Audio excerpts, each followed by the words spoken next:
Hi, I'm Larry Perez with the National Park Service Climate Change Response Program. Our agency has had the privilege of safeguarding America's special places for over 100 years.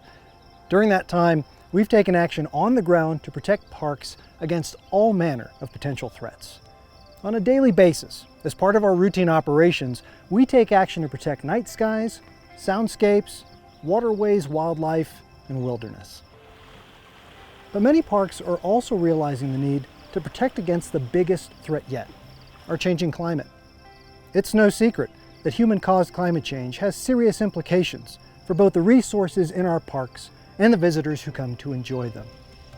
Rising global temperatures bring big changes to sea level along the coast, changes to ecosystem structure and function, and changes to the visitor experience.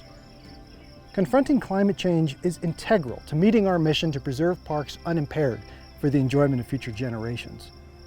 Taking action to address our changing climate isn't a radical departure from tradition. Instead, it's an evolution in our agency's work to address threats and impacts. The National Park Service has made strides to shrink our operational carbon footprint and lessen our contribution to the problem. Investments in renewable energy, alternative fuels, and operational efficiency are critical for staving off the worst impacts from a warming world.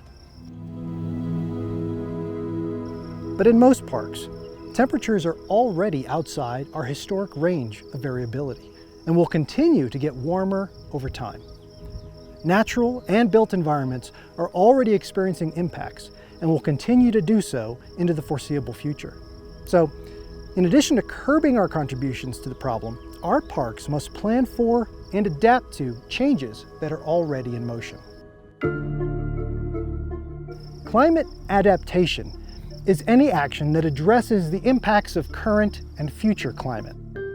In the context of park planning and operations, climate adaptation helps manage risk to vulnerable park resources, assets, and experiences. And in some cases, it can also take advantage of potential benefits. Many units of the National Park System are actively adapting to climate change. Some parks are integrating adaptation into their long-term planning efforts. Some are managing park resources and values for change, rather than just persistence. And some parks are reconsidering management goals altogether. But in all cases, they're acting with intentionality to adapt to climate impacts. We want to familiarize you with a few climate adaptation projects from several national parks, which you can access using the links provided. As we do, notice that the projects address diverse park values, including natural resources, infrastructure, and visitor experience. Also, note how two key ideas play into the success of each project. First, project leads are planning for projected future climate, rather than relying on climate records from the past.